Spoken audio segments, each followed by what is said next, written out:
Hi, happy Wednesday. Thank you so much for being here. I get so excited when I get to see you and everybody else here every single Wednesday. It is my favorite meeting of the entire week. If you're new here, hi, welcome. We tend to have a really good time here. So I hope that you're in the market for learning a lot and a good time, because if you like those two things, you're going to love it here.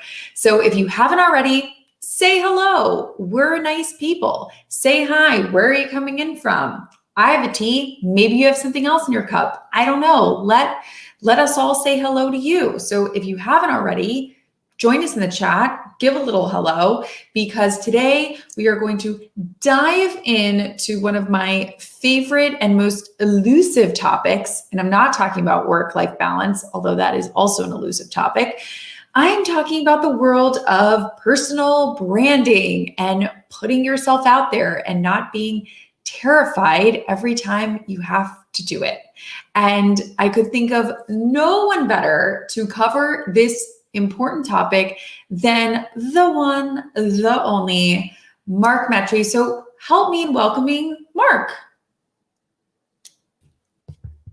Kim, how are you? How's everyone doing? I'm excellent.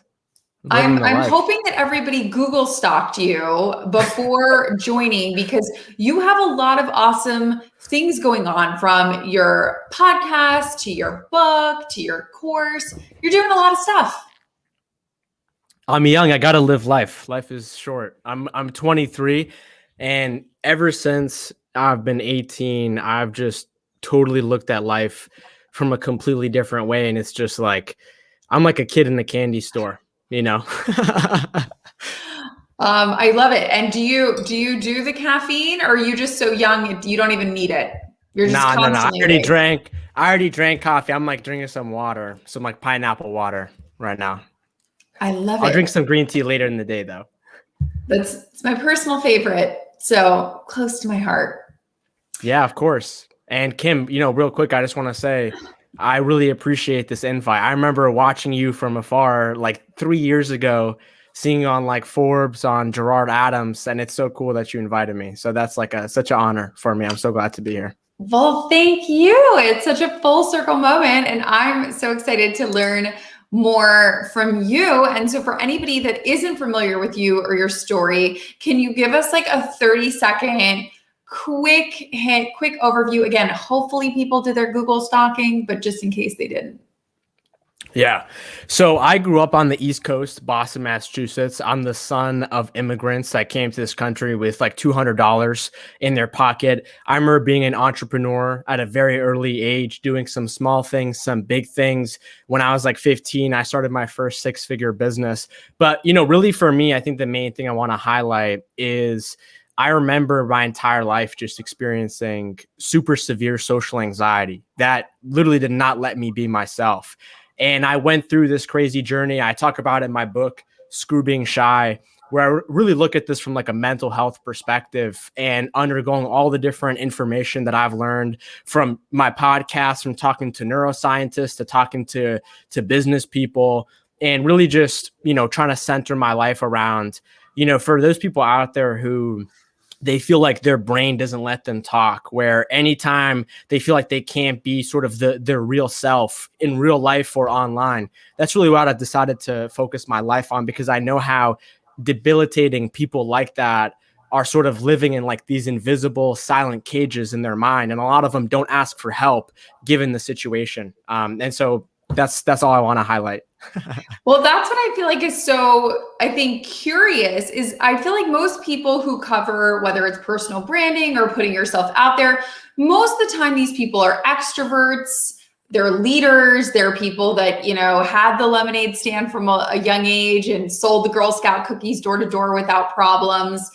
And so to me, when you talk about social anxiety or being shy, it seems like this is the last place that you'd want to be working. I mean, I feel like it would make more sense if you're like, I'm coding somewhere in a dark, lonely place. So why personal branding? Because it seems so opposite of what you'd want to be doing.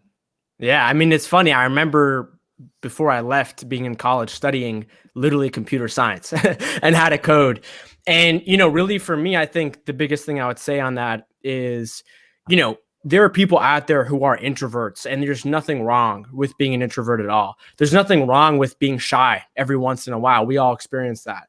However, for me, there's like a certain percentage of the population who really experience like social anxiety. And that's not like a personality trait. That's like a potential mental health issue that leads to more severe problems. And I remember being 18 and really feeling depressed, obese, and even suicidal for the first time in my life. That kind of led me to waking up and realizing that I'm not really my problems. I'm sort of this person who's living their life. They're trying their best, but then due to a wide variety of issues from genetics to past life experiences, I had like a glitch in my system. And so I really went on this journey, my own personal, spiritual, mental health, self-development journey. And what I found at the end of that was I love talking to people. I love being social, but it's like literally my brain did not let me. And again, I just want to make that distinction between being an introvert and being shy, because some people, they hear the topic of my book and they're like, oh, what's wrong with being shy or being an introvert? There's nothing wrong with liking your silence, your solitude. But what I'm saying is there are some people out there who, instead of just being labeled as an introvert, they actually have social anxiety. They actually could be very social. They want to talk to people, but their brain does not let them. And so that's really what I've decided to focus on. And as a result of that, I've realized that I'm not that person. And if I can get out of my own way, then I love talking to people. I love teaching people all of the different things that I've learned. And so it's almost like it was my worst nightmare. And then now it's like all I do. And I've seen that so often with so many people that I've met too, of like, they all been through like this weird Wolverine superhero story where they have like these dark moments and it actually gives them superpowers like a decade later. And I don't think I'm any different. But, when did you realize that, whether it was being shy or maybe it was, for some people who might be watching, it's being shy, but in your case, it was social anxiety. When do you realize that that's keeping you from your big dreams? Because I think a lot of people who may be shy or introverted or even extroverted, I mean, I still get it quite a bit, where it's comfortable to not get outside of your comfort zone. It's like warm and cozy in here. But your big dreams are not usually in the warm and cozy space. They're normally in the like hard and struggle space. So when did you sort of realize, okay, I have to get out of my like safe and fuzzy zone and venture into the hard and uncomfortable zone? Yeah, well, I'll tell you this, Kim. I remember spending literally every single day of my life growing up, whether it was me being in school or doing something else where maybe I was in a group conversation and I would be listening, and then my brain would be like, hey, Mark, you should probably say that because that's what comes true to you, and you should, speak your mind.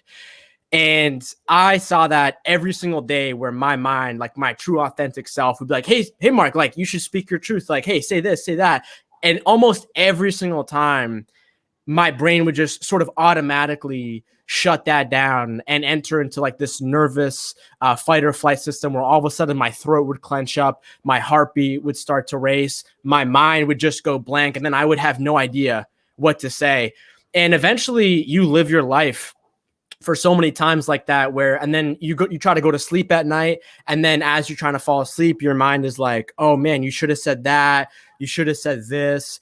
Oh no, you shouldn't have said that. Maybe you said that out of being anxious or overthinking too much.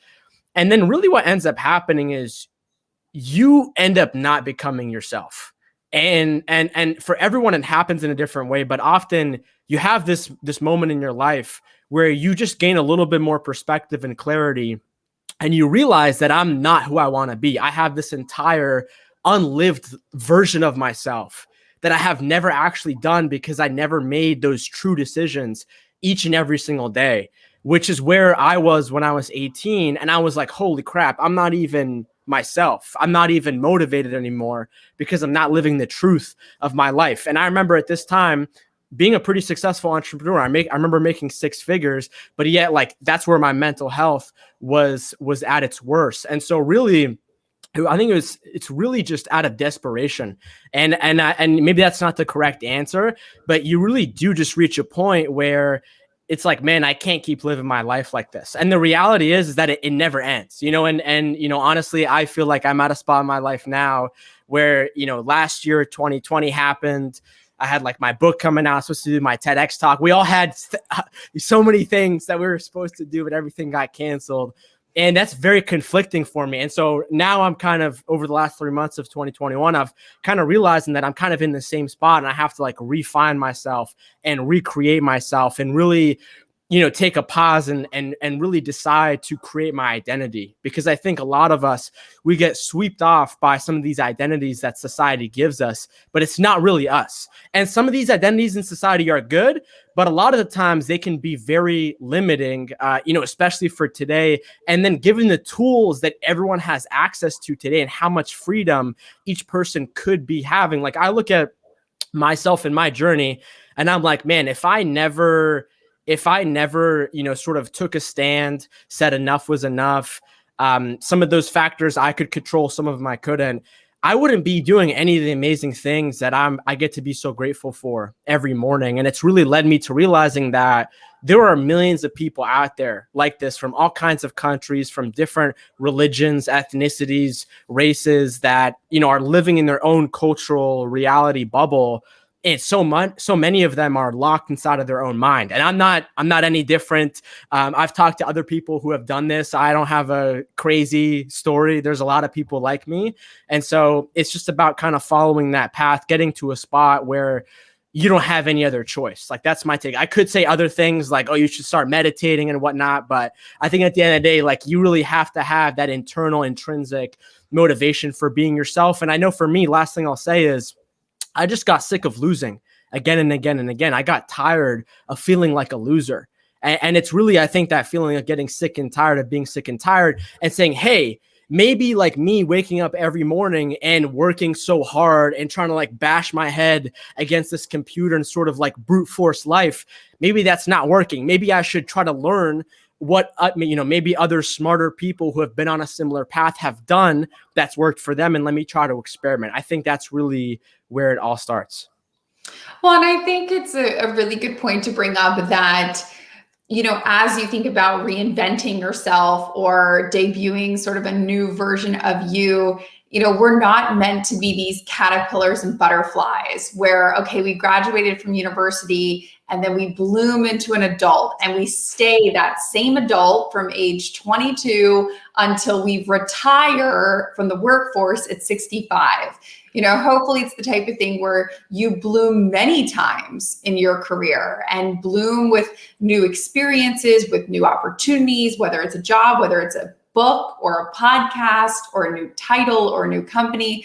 I think sometimes the hesitation is people who want to say, well, my work's done. Well, I crossed that bridge and now I'm a check mark, like I'm done, I'm finished. I can like relax on the beach. And the work's sort of never done. If you're doing it right, you're constantly learning, you're constantly reinventing yourself. And I'm curious with you, you do the coaching work. You obviously have had the podcast for years doing exactly what you said, which is talking to people who are super smart, super talented, out there doing the work. What's the biggest mistake that you see or hear about people making when it comes to reinventing themselves or their personal brand, however you want to phrase it? Yeah, that's a great question. That's such a great question. Oh man. I think the biggest thing is that I think a lot of us, when we get into the self-development journey, and like when I talk to my friends and different people who have backgrounds of, facing some kind of anxiety or depression or some other kind of health problem or family problem, I think a lot of the times when you first start this journey and, you start eating healthy and you start meditating and you start exercising. And I know for me, I never did those things. I never ate healthy. I ate a strict junk food diet when I was growing up. And so for me, when I first started my journey, all of a sudden, it was maybe within like a month, 2 months, 3 months, 6 months, a year of starting my journey, I noticed a huge change in myself, from my energy to how my brain started functioning to my focus. And I think a common mistake that I've seen for a lot of people starting on this journey is it's almost like they try to chase like this high of trying to do like all the self-development things to eliminate every single one of their problems from their life. And it's just like, hey, I hate to break it to you, but and I had to learn this the hard way, and I'm still kind of processing it in my mind, but it's like, no matter how many green juices you drink, you're still going to have like an occasional negative thought or two. Like, there's just certain things in life that happen, for a reason. There's always, for every positive, there's a negative. For every up, there's a down. There's an equal reaction. And so that's the biggest thing that I've seen of people trying to like chase this feeling, like this high almost of like this self-development, when in reality, I think that in and of itself can become an escape of like, what can I do to try to make me feel better? When in reality, a lot of the things that you have to do are not going to make you feel better instantly, right? And so just realizing that, and realizing that probably, you can work so much on your life. You can go from, like, for me, I would say, like, you can go from social anxiety or anxiety controlling your life by like 95% to maybe now where it's maybe like 5%, or maybe, maybe on a bad day it's 10%, maybe on a good day it's less than that. And so there is a lot of progress that you can make on your journey, whether it's mentally or spiritually or in your business. But you also have to not necessarily set expectations, but realize that there's like a normal ebb and flow, and you shouldn't always be chasing like this high of like trying to get bigger, more, trying to, meditate for like 6 hours a day. I've seen people do that. I've done that before. And honestly, it just sets an expectation of disappointment. And I feel like what's hard with that chasing of the high, and I feel like Jeff brings up such a good point, is it's easy to chase the high. I'll speak for me. I won't speak for Jeff or you or anybody else, but when you're doing sort of, okay, I'm going to build this personal brand, or I'm going to, put myself out there a little more, work on content a little more. It's hard because in my mind, it's like, well, there's already Rachel Hollis, or there's already Jenna Kutcher, or there's already Tony Robbins. Like, there's already these people. So who am I to join this conversation? And so I think that Jeff brings up a really good point that social media has played in crippling us. Or at least for me, crippling me a little bit in a way where it's like, well, do I even try? And it's sort of like you quit on yourself before you even try. I don't know if a lot of your coaching clients or the people on your podcast experience that as well. Yeah, I mean, I love that question from Jeffrey, and I think it's such a great point because one of the biggest things that I've learned through just studying psychology is that as a human being, as an individual, you form your identity through other people. You form your identity through social groups. It's not you just like sitting here and being like, hey, I want to do this, that. You learn it through other people. And so I think that's why social media can like mess us up so bad, because it's almost like we view it as like this harmless, very shallow, like this little robot that we all carry on our pockets, when in reality, it has its prongs on some of the most important aspects of our daily lives. And so I remember, for me personally, as someone who faced social anxiety, I remember almost every single day me sitting in a classroom or any kind of situation where I would, look at the person sitting next to me and look at their shoes, and then look at my shoes, like growing up as someone poor, where like half of them are ripped and there's dirt all over them. And then being like, oh my God, I suck compared to John or whoever. And so I think we naturally do this as humans. And I think for me, I've had the privilege of seeing my mind do this every single day, to where I don't want to say it's desensitized me, but it's gone to the point where on social media, I'm just like, hey, I know this is going to happen. Let me just sort of keep this in my mind. And then another tip too, that I would say that's really helped myself and other clients that I teach, is before I go on LinkedIn, before like I try to write a post on LinkedIn every day, before I go on LinkedIn, I make sure to never open my LinkedIn app and read other people's posts. I'm a big fan of like consuming content. I definitely consume content to inspire me, but I feel like first thing in the morning when your mind is like still fresh and it's like open, you either have the chance to continue to let it open up, which may be a little bit harder at first, or just like, hey, let me just dive into this constant, never ending feed of my social media or my email. Because I know for me, if I just open LinkedIn first thing in the morning, my brain just is naturally comparing myself to everyone's posts. And it's like, how did this person do that? But I know if I like meditate, like that's my morning routine. And then I write down, I journal anything. I just try to establish a repertoire with myself and be like, okay, what do we need to do? What should we think about? What are our intentions for the day? Then I can go on social media, and it's often not that big of a deal, but I definitely kind of need like that mind clearing. Some people, they go for a walk, they do yoga. I think you should do something like that before you open your phone and check social media content if you're going to post it, because that definitely reduces that whole comparison stuff. That makes sense. And for someone who's looking at you saying, okay, wow, like he posts one post on LinkedIn every single day. I've been on LinkedIn for 5 years. I've never posted one time. How do you suggest people get started? Or maybe if they do post a little infrequently, but they look at you and say, wow, I would love to get to where Mark is, posting once a day. What are some tactical sort of tips or tricks that they can do to sort of emulate what you're already doing?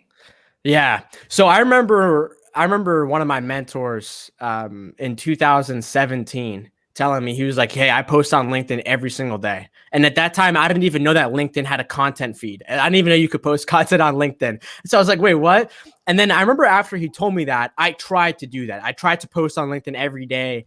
And basically I would just like wake up and just be like, what do I want to write about? It's just sort of very random. And I talked about all kinds of things. And then eventually I quit. After like 2 or 3 weeks, I quit because I was like, what's the point of this?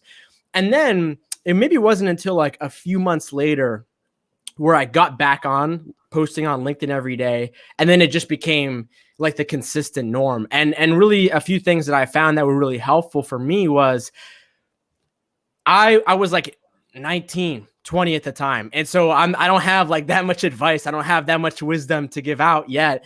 And so for me, I just started a system, and that came through the form of my podcast, where I was like, I don't really know what to talk about, but I know I want to learn, and I know I want to learn about X, Y, and Z.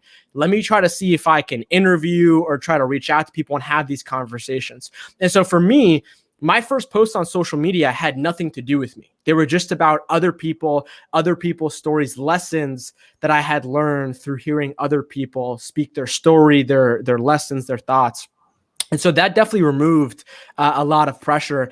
And then eventually it was just me sitting in front of, like, I think my podcast has over 600 episodes, over like 300 interviews, where it was just me eventually sitting in front of all of these people, interviewing them again and again and again and again, where I was like, you know what, this person's an author, this person's a speaker, this person's whatever. I don't think that's that hard. And eventually your brain is like, hey, if all these people are doing this, then why can't you? And it almost goes from, there's no possible way that I can do this.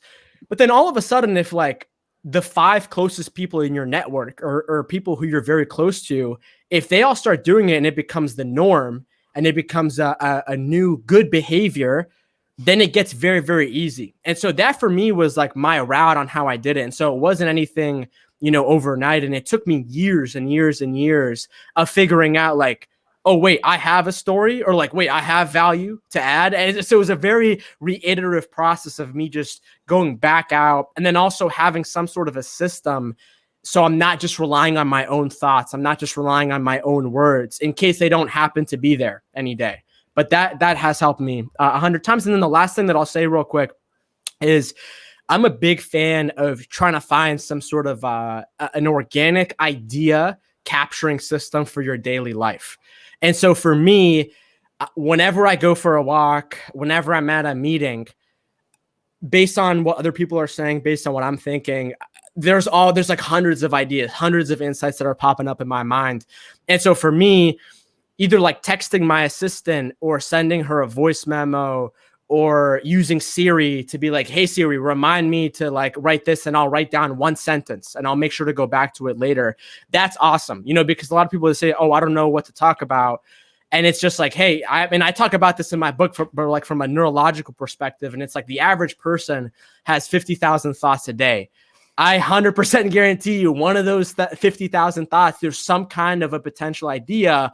But I think the contrary point that stops people is what we just addressed before, which is people have all these thoughts and ideas, but they're too busy comparing them, or they're too busy saying, oh, if I post this, what is my friend from college going to think? What is my old boss going to think? And then you like imagine this in your head.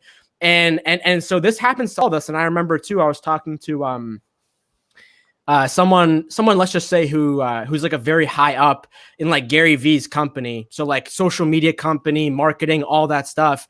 And she was telling me that she experiences literally the same exact thing. And she's like a very confident woman. And so realizing that this happens to everybody, and then saying, okay, what are the systems that I need to do to set this up so that this can be a real practical habit in my life, is the way that I would advise people to kind of start thinking about it. And it looks different for everyone.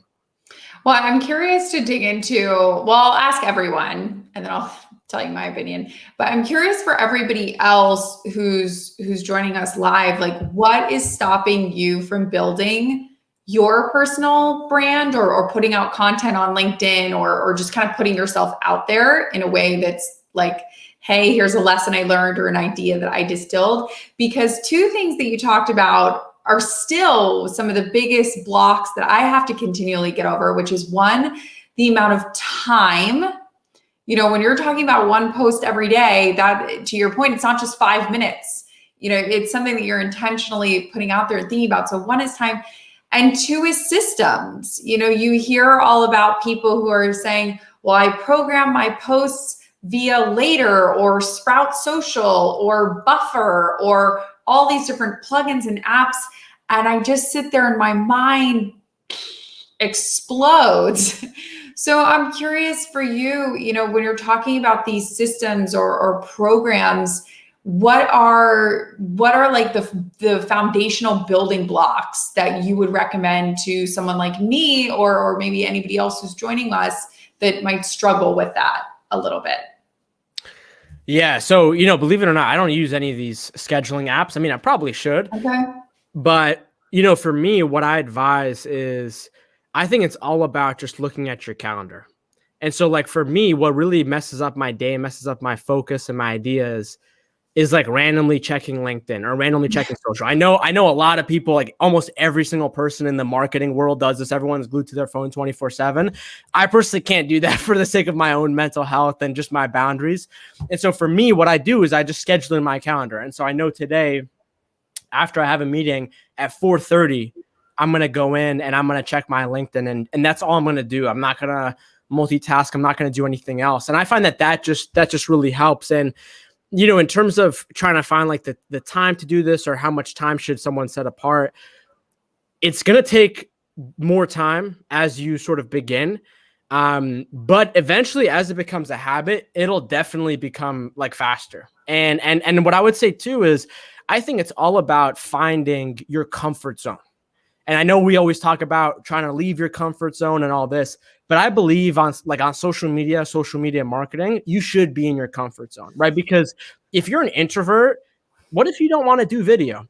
Some people are going to tell you have to do video, whatever. I know writers, I know authors who literally have millions of followers and they don't record videos of themselves. For them, it's the intellect, it's the thought. Doesn't mean you shouldn't do video. If you are a terrible writer, or if you don't like writing, or if you don't want to write down your thoughts, having like some sort of like an app on your iPhone, like Clips or Veeam.ly, and you can just record like a 30-second video or a 60-second video and upload it and like edit it in like 2 minutes on your phone through like that app, for example. I think that's like a great way to do it. And so I think it's about finding your comfort zone, finding like, what are you the most comfortable with? What do you want to stick with? And for me, I wasn't comfortable with doing any kind of video at the beginning. And so for me, my podcast, I just did audio. And then eventually it was doing like 50 of those that I was like, hey, let me give this video thing a try. And so I don't think it's thinking outside of the box. I don't think it's finding like some crazy app or tool. Although if you find technology that helps you be a better human, then absolutely use it. But I just think it's a matter of like literally scheduling it on your calendar. And then also, keeping in mind that you should stick with a medium that you like, that's the easiest for you to do. And you don't have to do everything. You don't have to start a podcast. You don't have to go on LinkedIn. I've seen amazing people build like amazing Pinterest profiles just through like drawing and then have like a ton of followers and be able to leverage that from a wide variety of spaces. And so what I would say is go out there and learn from people, but you should never look at someone as like an idol. You should never be like, hey, look at what Kim, look at Mark, like they're God, what they're doing is gospel. No, you should be like, hey, I really like what Mark does. Let me try to take that and experiment with that. I really like what Kim's doing. Let me try to, take that, experiment with that. And oftentimes, if you can do that, then that's good. And in terms of finding your voice, sort of like at the beginning and like getting that motivation, one last thing that I'll say on that is, I remember when I started my journey, I remember being like, wait, Gary Vee has like 10 million followers. Tim Ferriss has like 1 billion podcast subscribers. Why would I, a 20-year-old, like randomly start a podcast? I'm not Tim Ferriss. I'm not Gary Vee. And one of the biggest things that I learned is that not everybody is going to resonate with Tim Ferriss or Gary Vee or Tony Robbins or Rachel Hollis. There's literally 8 billion people on this planet. And when you look at like the long term of the internet and you see that there's only about like 4 billion, 4.5 billion people on the internet. And there's all these different people from all these different continents and countries around the world that haven't even gotten on the internet and haven't hit that mainstream population yet. There are so many perspectives that are just waiting to be heard, from Instagram to podcasting to LinkedIn. Nothing is too late. It's just a matter of sort of this internet maturity and what we're seeing happening. And it's never too late just because there's a Rachel Hollis or Oprah or a Brene Brown or insert whoever popular person here. There's always going to be people out there that are not going to, for whatever reason, due to how they speak, the way that they sound, their personality, there's always going to be people that aren't going to resonate with them. But there's always going to be people who have different backgrounds, different cultural experiences that may resonate with you. And it's just a matter of like building that audience and putting yourself out there to find those people and sort of having that future long-term growth, if that makes sense. Well, and it's how you put yourself out there. I love this point by Michael that all of us have a personal brand, but some of us are private label. So a little more reserved, or maybe only picking, one medium or two to kind of call out what we're doing or what we're interested in. And I'm curious for you, obviously, you have 2 major mediums right now, one being the podcast, the other one obviously being the book. I'm curious, how those 2 play into each other, or maybe it's totally church and state and they're completely separate thoughts and ideas. I love that, church and state. So, for me, my podcast, I started in 2017. I started my personal journey, like 2015, 2016. For me, the podcast is the best way I'd put it. It was my education system, and it still is. It's really like the rounds, the reps that I've been putting in, that I've been using through to learn. And my book, Screw Being Shy, that one is really about not just my own story, but that's about like a very, very deep topic that is just so important to me. And I remember in 2019, I went on basically like this tour all around America. It's like the biggest cities, and I spoke there. And I remember every single city I would speak at, there would always be one person who would walk up to me, and maybe they would kind of be looking down. They wouldn't be making eye contact. Maybe they would stutter. They didn't sound too confident, more on the introverted, shy, social anxiety side. And they would ask me the same question in every single city I went to. They would say, hey, Mark, how did you go from someone who kind of speaks on having, debilitating social anxiety to being able to be on a stage and talk about very intimate things in your life with a room of strangers of like 100, 200 people? And so it was eventually just people asked me that question where I was like, hey, I'm going to drop everything. I have to write this book, Screw Being Shy, because I had read other books from behavioral experts and psychologists, and some of them are great, but I just didn't really see a book out there that covered what you need to do on the inside and the outside if you kind of feel the way that I've sort of felt. And so for me, the podcast has very much been my vehicle. And for me, the book has sort of been just like this chapter in my life, this crazy topic that I'm so passionate about, that I just want to put a bow tie in and just be like, hey, if you want to do this, go read my book. Because I knew that people walking up to me like this, it's not the fact that they weren't just not confident or they just didn't want to public speak. You can't, say, hey, 3 tips, 1, 2, 3, and then you'll change your whole like social life. For people with social anxiety, that's not how it works. And so it's been like my learning, podcast has been my constant evolution. The book has been like this product.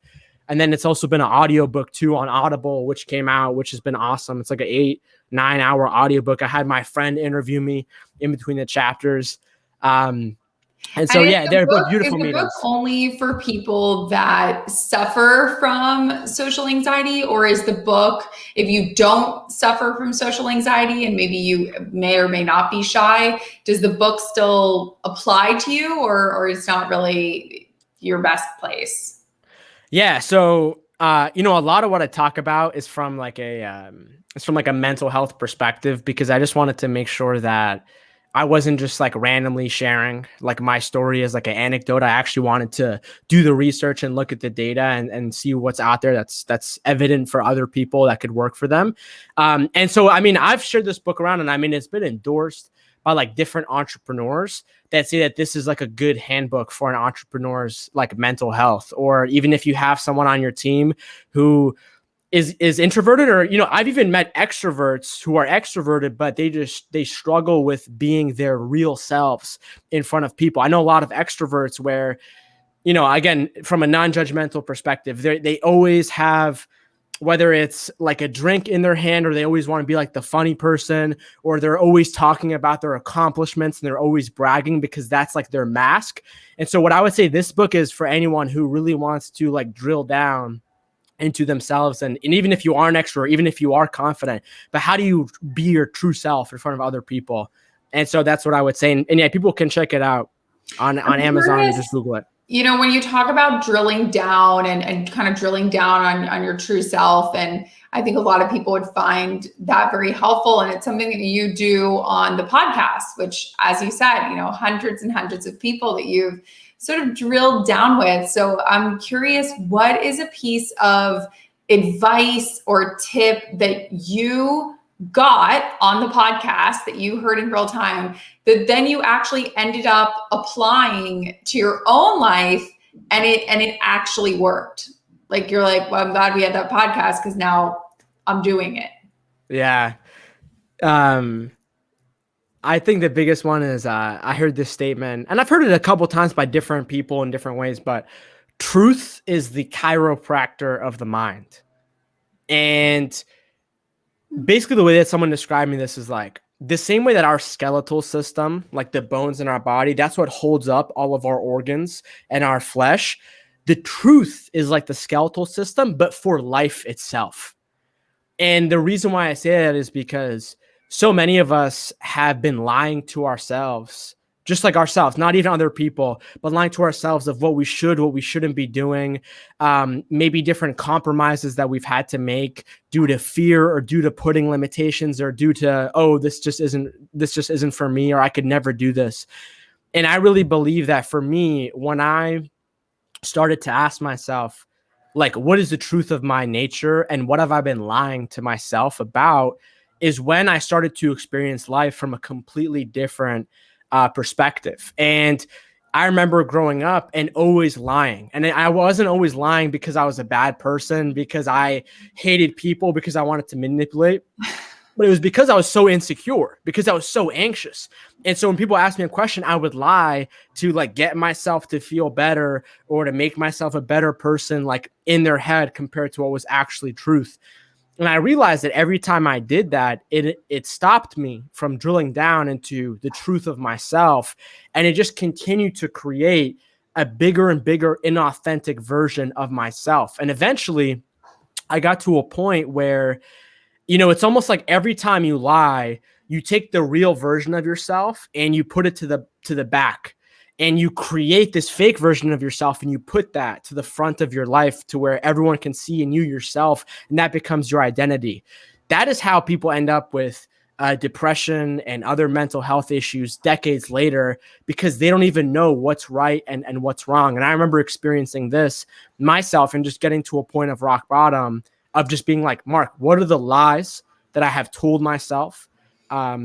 Whether it's a white lie or whether it's a serious lie, and then trying to forgive myself, trying to reach out to other people that I lied, having them forgive me. It's like a whole process, and it really does like work. It's like a very deep process. It's very painful. This impacts you whether you're young or you're old. But that to me is so important, because I have met people who every morning they drink a green juice, they do yoga, they exercise, they have like a multi-million-dollar business, but they're not living with the truth of who they really are. And they don't have like that true passion for life and themselves. And that's because they're disassociated, because it's not the truth of their life. And so I hope that makes sense. But are there some podcast episodes? We won't spill the tea on maybe the bad ones and the nasty people, but like, are there some podcast episodes that you've done where you really feel like this person is super authentic? I know it's hard to pick a favorite child when I'm sure you've talked to like lots and lots of interesting people, but if you could pick 2 or 3 of your podcast episodes where you're just like, I felt like walking away from that, it got me. Yeah. I remember pre-COVID, I sat down with this New York Times bestselling author, Max Lugavre. He wrote this book called Genius Foods, Genius Life. I had followed his journey for years, and he talks about how his mom, ended up dying from Alzheimer's. And then he went on this crazy journey of like figuring out like, how do you work the brain? How do you make sure it functions? How do you not end up with these diseases? And I had been following his journey for years. And then his PR people reached out to me. And I remember sitting down with him for like 2 hours and just like having a great moment where I was like, this is a great guy to learn from. Someone else is, I remember interviewing this woman by the name of Dr. Nicole LePera. She has like a huge Instagram account, The Holistic Psychologist. And she takes like all like this complex psychological stuff, and she breaks it down into like the most simplest look at, easy things to understand, no matter where you are in your journey. And so, she's awesome. And I always love it when there's people who come on my podcast, and although you could definitely prep yourself, but I love it when they're the same person on and off camera. And there's been people who I've interviewed where they're not the people who I actually thought they were. And again, like everyone's different. I'm not trying to judge. Like people may seem different. You don't know what's happening in someone's day of why they're acting like that or not. But I try my best to really have like, real people on my podcast that just remind me that we're all humans, that I talk to them. And then behind the scenes, they're like, dude, I'm like freaking out. I got like 6 things. And I'm like, dude, this is why I love you. Like you're real, And so it doesn't matter if you have 10 million followers or whatever, like we're all human. Everyone faces this stuff, and everyone that you admire is also trying to figure it out every day, just like you are. Totally. And when you talk about, following somebody for a long time or following their journey, I'm curious if there are podcasts or maybe newsletters that you yourself listen to, or if going back to what you said about LinkedIn, where you don't want to consume other people's LinkedIn before you build your own LinkedIn, if because you have your own podcast, you're like, I don't want to listen to other people's podcasts, or I don't want to read other newsletters. Sometimes I go through phases. I probably go through phases of like just consuming, but then I go through phases of like shutting down the world. I don't want to see anything from anyone. One podcast that I will shout out that I think is great is this podcast called Stupid Deep by Quentin Allums. And basically this guy, he's awesome. You should look him up. He's pretty big on LinkedIn. I've known him for like years and years and years. He has this great podcast, and he basically like does like these 1.5 hour, 2 hour interviews, but he breaks it down into like 9-10 minute episodes that have like music, that have like stories, history. Like it's crazy. You should look at Stupid Deep. I was a guest. Yeah, I was like his first or second guest on his, and he's really a great example of a great podcaster who's changing the entire medium. Highly recommend. Ooh, okay. I'm definitely going to be checking that out because I think we all have 9 minutes. That sounds very doable. Yeah, and it's very entertaining. It's not like, hey, how are you? What do you do? None of that. No, that sounds awesome. Okay, this is my favorite part I feel like of I should our ask you a entire question. chat because it's where I get to copy all of your homework. Oh, man. And, I never copied homework in school. So every week it brings me pleasure to be like, I'm an adult. I'm going to have ice cream for breakfast and I'm going to copy people's homework. And I make the rules. So that's totally Boom. allowed. So are you ready? I'm ready. Okay. These are like speed round questions, which hopefully you're going to be like very much enjoying as we all sit here and copy you. But what is something that you've started using lately or doing lately? It could be an app. It could be, like you said, green juice. Anyways, what is something you've really started doing lately that you love, you're obsessed with? You're like, this is it. Yeah. So I think quarantine really triggered this for me, but realizing that I had a side of me that really enjoys writing poetry and music has been my biggest self-care, form of expression that I have ever discovered in my life. And, for me, like the best way I can put it to someone who's never done this is like, again, it's not for everyone. Best way I can describe it is it's almost like a mental puzzle for your brain. And then if, like I rap, I sing, I do different songs like that. If you combine that with music, and because music exists in like a 4-dimensional space of time, and you have to be in the present moment with every single beat, it's like literally like a mental puzzle that puts you in the present moment that gives you more energy than anything else. And obviously I don't think this is universal. I think it's something you have to cultivate if you don't have it. But that for me has been the biggest thing that I've discovered recently that I've woken up to. And then my homework for that would be find something that seems totally creative that either you've always wanted to do deep down and just go for it. That's a big one. I feel like I have a whole thing on my to-do list. I call it my learn list of all the things I want to learn, which I feel like during COVID, I got to really dig into that because there wasn't much going on. But do you have like a learn list, or maybe there's one thing that you're telling yourself, okay, in 2021, I really want to learn this? That's good. I mean, I think what I do is like I try to look at the world and I try to see what's happening, and I'm trying to like, hey, what do I need to be ahead of, or at least start thinking of, so that I can, when this becomes mainstream in 5 years, how can I already be ahead? And so that's what I think about. And like, quarantine, COVID, the entire world changed. That's like changed my perspective. But I'm always trying to, like on my Twitter, I'm like subscribed to like only certain like accounts that like tweet out like different kinds of like research. And so for me, I'm always looking at things evolving, like the mental health space. I'm always looking at like how that's evolving. Like I'm always looking, for me personally, like the intersection between mental health, technology, and entrepreneurship / versus work-life balance, which you're huge on, of course.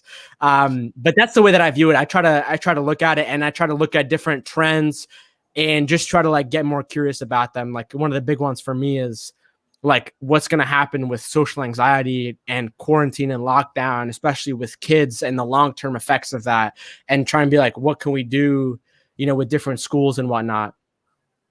No, absolutely. And when you talk about only following certain accounts on Twitter, I'm curious, and it could be on any platform. It could be LinkedIn, it could be Twitter, it could be Instagram. What are some accounts that you follow that you just feel like, again, they're putting out good stuff, or you're always smiling when like their stuff pops up, or you get a lot of value from, that you think, oh, this is so smart, I'm constantly consuming that? Like, who are those people or companies or brands, and which platform do you follow them on? Yeah. So this is interesting. So I think one is, I'm sure you've heard of him, Ryan Holiday, the guy who wrote The Ego is the Enemy. He writes like a book every year. I think that his thinking is excellent. He has all kinds of books, any podcasts. I always try to like listen to him because I think he's definitely a very interesting thinker. Another person I know is Jason Silva. If you've ever heard of him, if people go on YouTube and they type in Jason Silva, he has a series called Shots of Awe. And basically what he does is like he has this mind realization of like something that's changed his life. And then through cinema and art and music and language, he tries to almost like recreate that from the perspective of the viewer. It's like when they're watching the video, they're getting his same mind realization. I remember in like 2016 in my college dorm room, like watching his videos on repeat and be like, oh my God, like this is crazy. So that's someone who I'm always looking for. Let's see who else. A big fan of is there's this guy, his name is Drew. I'm just gonna look him up just so I don't butcher this. His name is Drew DHRU. His last name is Purohit, Purohit. He hosts this podcast. It's called the Broken Brain podcast. He has like a lot of connections in like the healthcare doctor world, and he's like a super smart thinker. I'm always trying to learn from him because like I'm always a fan of people who are like master curators, where maybe they're not the doctors, maybe they're not the psychologists, but they're just a normal person who has been able to like learn from them and be like, oh, so like this complex thing you're saying, I can just say it in this simpler way and people will understand it. And so I always admire people like that. I think I'm trying to do the same thing. And I think a lot of us are.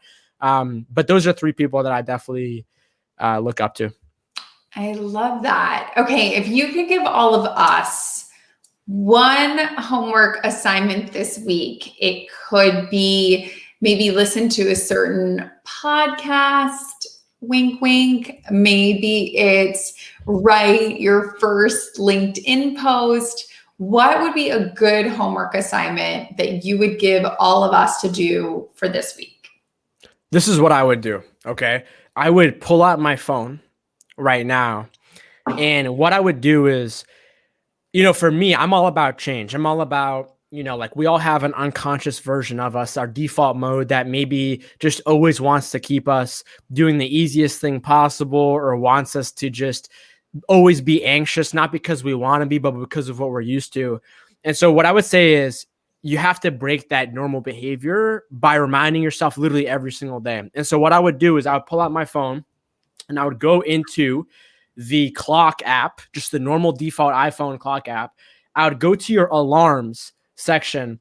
And what I would do is I would identify like six, 7 behaviors that I want to start doing that are extremely simple. Like I want to go for a 5-minute walk. I want to get up and breathe. I want to get up and call my mom. I want to get a green tea.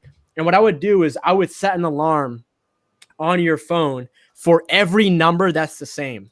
And so at 10 a.m., have an alarm that's going to ring that says, whatever you want to do, go do 5 push-ups. At 11 a.m., set an alarm that says, hey, do 3 full breaths.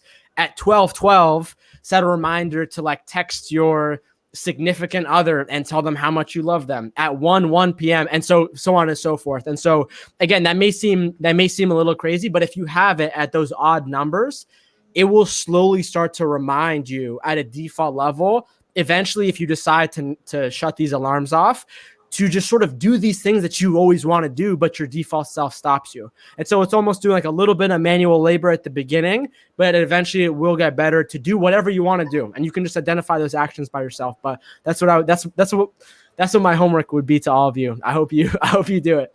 That is such a good homework assignment. I'm totally doing that when we log off. If people are like, I love everything Mark is saying, he's speaking my language, like, yes. How can they keep following you? What platforms are you on the most? What's a good way to keep learning from Mark? Yeah. So if you go to my website, MarkMetry, just my first and last name.com, that's a good central spot where you can like send me a message. You can look at my Instagram, Twitter, LinkedIn, which is where I'm the most active. You can see my book, my podcast, my audiobook, my bio, like whatever you want to see. It's all there on my website, markmetry.com. And I always encourage people to reach out to me if I can help, or if you ever had any questions or anything that interests you that I said, feel free to reach out to me on any platform. I'll try my best to get back. I love it. Well, Mark, this has been so wonderful and so fun. I really appreciate you taking the time today and sprinkling so much knowledge to all of us. I really, really appreciate it. Thank you. Cam, you're the best. Amazing full circle moment. You're amazing. Thank you for making my day. And thank you to everyone out there for watching this. This has like been amazing. I love it. Well, thanks everybody. And we will see you next Wednesday. Woo! Bye.